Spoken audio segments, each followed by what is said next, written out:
Welcome to the Drag Me to the Movies podcast. I'm Ned. I'm Joe. In this episode, we're going to talk about Inception from 2010, directed by Christopher Nolan. Stars Leonardo DiCaprio, Joseph Gordon-Levitt, Elliot Page, Tom Hardy, Ken Watanabe, Cillian Murphy, Michael Caine, Marianne Cotillard, and Tom Berenger. So, Joe, what did you think of Inception? Yeah, so just again to be transparent, this is one that I've seen before and you've seen before. Mm-hmm. It's just been a long time. It sure has. Too long, Yeah, honestly. it honestly has been too long. And in fact, like again, as you longtime listeners and viewers know, the reason this podcast exists is because Ned has a love for movies and I'm bad at watching them. So, I didn't really realize the heavy hitters that played in this film so much. Like, I knew this was a good film coming in, but like, I forgot that Joseph Gordon-Levitt was in it. I forgot that Elliot Page was in it. I forgot that Tom Hardy was in it. I forgot that Cillian Murphy was in it. Like, in fact, I probably didn't know who any of those people were, other Mm-hmm. than Elliot Page and Leo at the time. At least So on it's your kind of radar. cool, Yeah. right? And I think like now, having rewatched it, like it was cool seeing that kind of robust cast in this Mm-hmm. film that I liked. Right. And it kind of feeds into why I think I liked it so much, right? Yeah. Um, so yeah, so this film is really good, really well written. The thing I will say about this film is this is not, I wouldn't classify this as a popcorn film. Would you agree, Ned? No, this is, I think, kind of like a big blockbuster, not just popcorn flick, but it involves some paying attention and Yes. thinking. Yeah, Otherwise, that's you where could I'm easily get going. lost.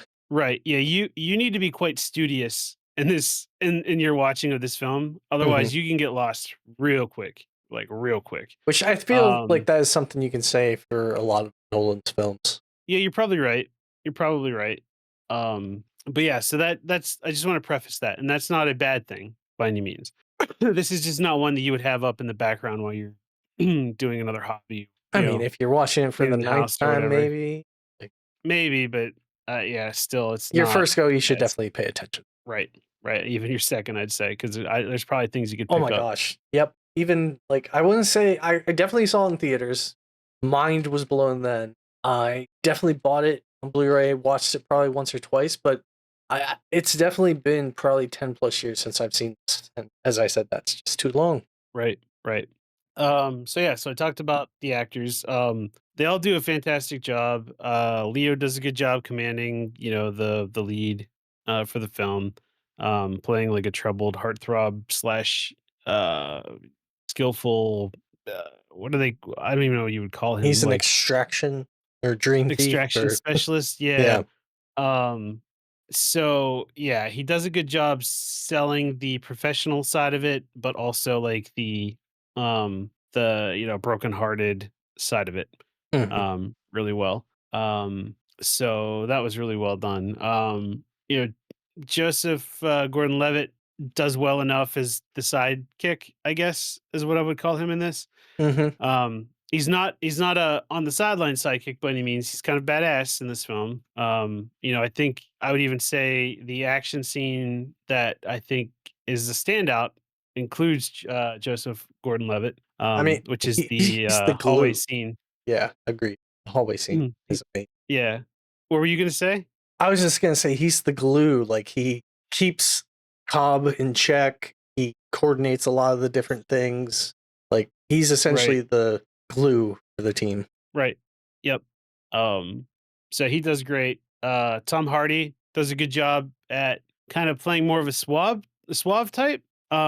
Which I don't know that I've seen him a lot as. Not to say he doesn't do it often, but like Peaky Blinders, he's very like gang oriented, like with a lot of like slang and stuff like that. I'm trying to remember the other movie I saw where he plays a couple people, and he also has kind of that gangy, like, uh, Are you talking the one who plays the accent. twins? Yes.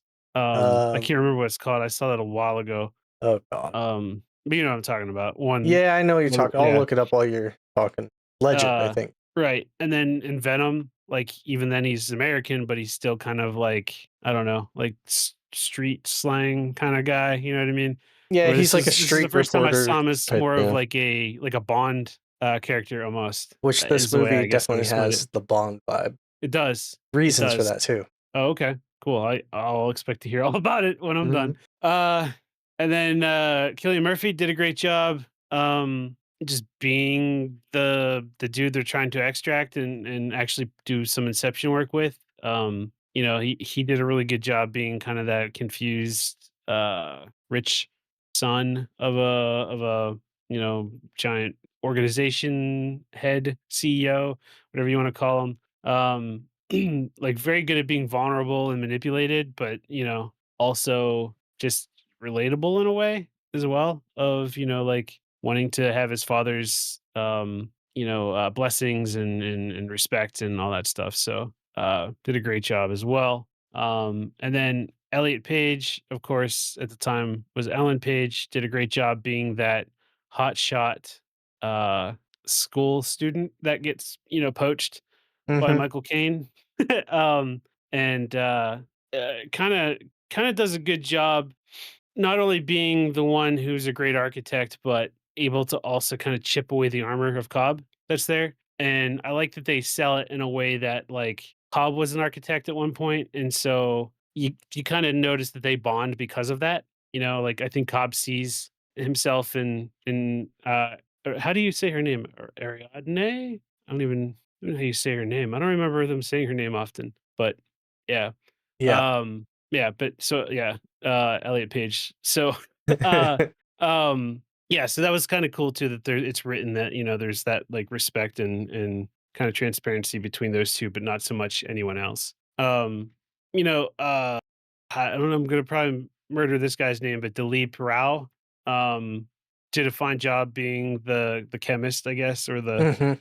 The or whatever you would chemist call little, him. yeah.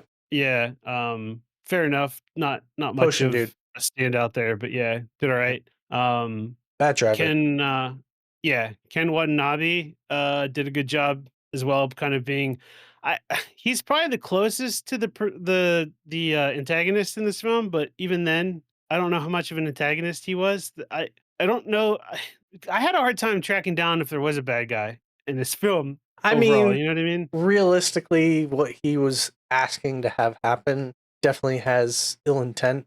I would also say that Maul kind of plays a little bit of an antagonist, keeps coming in and ruining things. Right, right. But at the same time, though, Cobb is the reason that Maul's an antagonist. You know, like, Right, yeah, yeah, yeah. yeah. So that's what I'm saying. Like, I don't think there was just one like baddie that they were up against in this film. It was everyone kind of had a little bit of demons. Mhm. They were fighting in this film. Uh, so and then yeah, is it Marion Cotillard? I don't know how you say Cotillard, her last name. it's Cotillard. French. Yeah. Oh, okay. Meryl Cotillard? She played in the, Dark Knight Rises, right? Yes. Yeah. So, she was yeah, she was good as Maul in this film as well. Again, that was another actress I didn't really recognize the first time I watched this film, but, you know, after, what, 3 years of Drag Me to the Movies, I'm starting to pick up on people, so, Yeah. It's working. look at me, I'm doing it. He's doing it. I'm doing it. So yeah, so the story in this film, like I said, super complicated but very good. You know, the idea of there being a way of doing basically mind heists of, you know, going in, stealing information from somebody's subconscious, getting Mhm. out, is really badass. Yeah. The idea that it's a team-based thing as well, where, you know, you know, you have to have an architect that is setting the stage, and, you know, there's rules to it, and even though the rules, you know, are not super detailed, but they're enough that because I wouldn't want them to go super detailed with the rules because I think there's enough detail you have to pay attention to already. But the fact that, like, you have to watch that you don't put your own subconscious into it because then that person's mind starts to realize there's something going on here. You know, I really like the use of just kind of the passerbys focusing in on Cobb and Elliot Page when like they're trying to do their first architecture. trial or whatever. Mhm. I love that that's a way to see that you're kind of standing out when you're supposed to be blending in with the subconscious. Like that's a cool idea. Yeah. The totem thing is so badass. It's a great way of Yeah, showing. Yeah. right. Like I wouldn't if they wouldn't have sold it, I wouldn't have known like or thought of like how do you know you're dreaming versus you're in real life? Because you're really not dreaming when you're in that subconscious. You're actively working versus the person who's not. And yeah, it's hard to keep track of what's real life and what's not, and using your totem, to play out whether or not you're in the real world or not is really cool. The Right. idea of it being a top for Cobb, I think is kind of sick. Well, Um, and then there's the other aspect of that is like he made the point where you're not supposed to let anyone else touch it and it's supposed to be yours. It's something that's tied to you. right, Later to find out that his top wasn't actually his initially. right, yeah, it was Malls. Yep. Yep, yep. So that whole premise is cool. The scene with again Elliot Page and Leonardo when they're first architecting and Elliot Page starts to bend the city upon itself Mhm. was badass. Yep. And we kind of see that again in the Doctor Strange movies later, like in how they kind of do. Or I think it was maybe in Spider-Man actually when they do that, right? A little bit. Like I think that's kind of a cool thing that There's definitely in the mind of madness, Doctor Strange, where they have a scene that's pretty heavy on that. And I right. think you're referring to No Way Home and how things Yeah, the happen kaleidoscope there. realm or Yeah. whatever, how that happens too. Yeah, like Yep. it's just really cool to warp like reality in that way. Yep. I'm not sure that this is the first film to do it, but it's the first film that I remember and made an impression on me. Mhm. So that was really cool. Again, that hallway fight with Joseph Lorden or Joseph Gordon-Levitt. I almost said Lorden Gevitt. Oh, it's a rough night. Joseph Gordon-Levitt. And how they're like weightless at points. They're running around the walls, ceiling, and floors, grappling for a gun and fighting each other is really cool. It's a neat idea. I like the idea of how you get out of the dream heists in it being ways that would typically wake you up in real life. Like I don't know about you, but I occasionally get those like where I'm falling and I like feel like I slam into my bed and wake up kind of thing. I don't know. Do you get that at all? I usually end up with the like leg kick or something like that that wakes me up. Okay. Well, your own leg kick or your spouse Yeah, like is my kicking well, you? that other one has happened, but typically, it's my leg that will Okay. kick and then wake myself up. But yeah, the idea of like if you die in a dream, you're probably gonna like, pop awake real quick and definitely for me, like I said, when I feel like I'm falling, like that's a quick like gasp and awake kind of thing. So it was a Mhm. cool idea that they incorporate those as the ways to get out.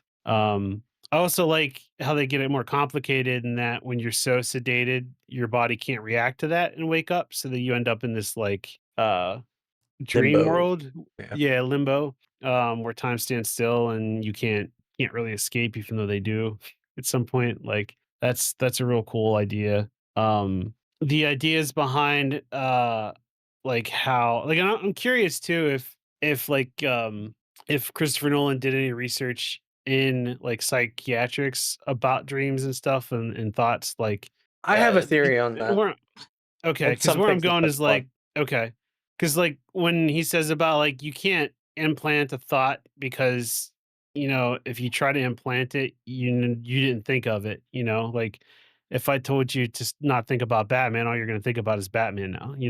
I mean, I was already Like thinking that's Batman. Let's be I know honest. you were you wake up thinking about Batman. I am Batman. Um, you are Batman. But like that's a neat idea, and that they have to make the person that they're in their brain make them think that they thought of it. Mhm. Like that's a cool idea, and the fact that they can go deeper levels of their subconscious so that they can hide the fact that they made them think it, kind of thing. Like it's really ingenious. Mhm. Agreed. So like, and like I said, if you're having a hard time understanding like what I'm saying right now, that's how much you're gonna be like confused when you're watching this film. unless you like sit there and watch it and listen to every word that is spoken, because there's a lot of times where there are roles of engagement that are spoken, and that's the only time you hear it, and they come into play multiple times through the film. So it's really well done Oh overall. yeah, yeah. The ski slope fight was okay. Like, it wasn't anything bad. There was a lot of plot armor there on Tom Hardy, uh, but it was fine. Um, what else? What else do I want to touch on? The music in the film I thought was done pretty well. Hans Zimmer. Um, they do reuse quite a bit of it through the film, but I think it's done well. Yeah, agreed. Like it's reused correctly in my opinion. Specifically, Um, bong. yeah, right, and I think in another film I talked about how I hated that, where it was Yeah. a simple just, like, back and forth, but it was really well done in this one, Yep. and I think it's just because it wasn't overpowering, like, 'cause I was it Tron Ares, I think, is when I said that I didn't like that Yeah, it might have simple, been. like, two-tone Yeah. song, yeah, but I thought it was fine in this one, but this is more orchestral and like I said, just kinda took a back seat to what was happening, not overpowering the scene. So yeah, the music was great. Um, the CGI or the overall cinematography of it really well done. Yep. Yep. The even the scene, the settings that of the scenes that were set were really well done. When again going back to that initial time where Elliot Page is being the architect and they're in that one tunnel. Well, actually they're in the middle of a street at first, and she pulls two mirrors kind of out of nowhere Hmm. and replicates the steel pillars, Yep. and then like shatters the glass, and then it turns into that walkway that she's used to going into. Like that was a cool transition. Yep. So yeah, there's a lot to this film to enjoy, and that's I think why I'm saying again, like watching it a second time with intent, I think you're gonna catch a lot more than what you might have missed the first time. Now, would you believe me if I told you that mirror scene is 100% practical? It was 100% practical. Would you believe me if I told you that? Uh, I could believe you. It's not. I Okay, I was gonna say I don't know how they would pull it I mean, off, but just I yeah, could just think believe it. about the cameras that would be right behind the mirrors and stuff. But yeah, Right, like there could be one-way glass and stuff, but I don't. there is a lot to this movie that Nolan tried to practice, but they did end up CGI. Like especially in the scene where they're sitting talking at the little cafe and things start blowing up and dispersing. Yeah, but the hallway scene that was practical with like a rotating set, wires. Yeah, it's interesting to like see what they chose to do practically versus implement CGI for it. Right. Yeah, that's cool. So that's all I had to add. So if you have some things you want to geek out on about the film and share with Yeah, me, that'd be yeah, great. sure. All right. So, yeah, as I said, when I went to see this in theaters, I walked out and my mind was completely like blown and I was just in awe of this movie. Mhm. Even looking back at Nolan's cinematography and directing movies and all that stuff that's in his movies, I really did, and I still do consider this one of his masterpieces. I feel like he just keeps and has a solid filmography. It's kind of ridiculous. Um, he's one of my favorite directors, so going and knowing this was kind of like his first true original movie that he developed and put together. Now, there is a lot of people out there that will. There's an anime called Paprika that they say Nolan stole a lot of ideas and stuff from there. I don't know if I would say he stole them. Like, according to my research, he started working on and came up with the idea for Inception back in 2000, 2001. Okay. Paprika came out in 2006, which I'm not saying he didn't watch that, take some ideas from it. Maybe he did, I don't know. But I feel like he started working on it at a point, had an idea, and I'm more inclined to think he's a Nightmare on Elm Street fan because like that franchise plays upon dreams and stuff, and then in Dream Mhm. Warriors, the one girl has the capability of pulling everybody into her dreams so they can take on Freddy. Like just that kind of concept there, kind of. And again, they're not the only movies that have ever done that, so I don't know. It's always weird to me, like when people are being accused of stealing something, and I don't know. I don't know for sure. Obviously, it's up for debate. You can figure it out Right. I yourself. mean, you could argue that something was borrowed or stolen from everything. Like Yeah. there's so many things that have been out there published and stuff. Like it's you can have unique twists and takes on things, but Hmm. to say that like somebody thought something up for the first time ever, it's hard. It's hard to do that nowadays. Yeah. Even then, when this movie came out. Yeah. But like just in general, the concept of Inception here is like planting an idea so far into someone's subconscious that they think it's their own idea. Like that was just such a cool concept to me. Um, And I also appreciated the aspect of, you know, not only are they trying to go in and extract information and kind of do that, but it's become so common that people are developing security against people trying to do that to them. So, like, there's the part where they have the soldiers come at them and try to stop them from accomplishing whatever they're trying to accomplish inside the person's head, which makes me question how far down the rabbit hole does that go? Does it go down just 3 levels? Does it go down infinite levels? Right. Hard to say. I also appreciate a lot of the like writing and dialogue in here, and you have this whole concept of people telling Cobb to like get out, be happy, like that. That's kind of a constant theme throughout it. Uh, we have a sad scene where Maul is has been pretty much inceptioned herself, and we're to believe that she made it back to real world, still thinking she was in a dream, and then ultimately jumped, which is very sad. Obviously, they had kids and stuff like that, where Right. every time he's in his dream state, he avoids seeing their faces because that's kind of the point where he'd want to stay. Um, so I don't know. I thought that was like overall just a really cool concept and thing to kind of work in there. And then I guess we kind of get to the end there where he's spinning the totem. Do you? And I don't know if you've done any research or anything. Do you feel that he was stuck in a dream state at that point in time? Mhm. I I in my mind feel that he got out. Okay.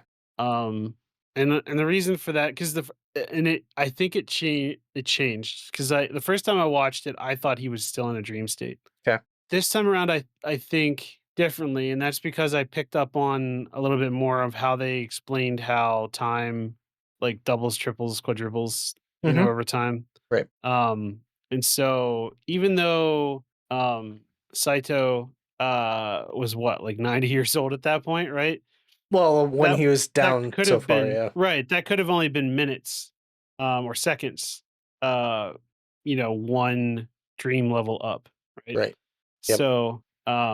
So I think that's a possibility. The fact that they all, woke up on the plane together, kind of where they left off, things played out the way you would expect. I feel like that's the case. And they Mhm. also kind of show his totem starting to wobble before they Cut to cut it. black. Yeah. Yeah, and when they show it prior, it spins flawlessly Yeah. in the dream world. So Yeah. I tend to think that yeah, he was back in real life at that point. Good. Yeah. So there's a few things to support that. Number one, apparently Nolan confirmed it. He got out. Uh, Number two, like even just looking at the movie as a whole and getting that satisfaction that he was finally home and happy. I think that definitely is kind of what Nolan meant to be. And then there's another clue that others observed. I didn't catch this until this time around. Was when he's in his dreams, he's wearing his wedding band. Real life, he's not. Oh, So, I never noticed that. so it's like one of those things that was that really his totem, and the top was just another backup type thing. Interesting. Yeah. Have you did you know this before you watched it, or did you watch it, or did you learn this after you watched it? I observed it as I was watching it this time and saw Oh, as you I was picked doing up on it. research. Yeah, as I was Okay. as I was doing some research, I saw others were talking about it. Like, okay, Well, cool. right, but I mean, like, was this after your recent watch or Yes. okay, Well, okay, sorry. When I say yes, I mean yes. I observed it this watch before I got into the research. okay, so you noticed it and then write about it afterwards. Right, because that's one of Okay, the things. Like since almost a year married, I'm started to notice that more than I used to. So okay. Yeah, see, I don't, which yeah, makes sense, I guess. yeah. Interesting. Okay.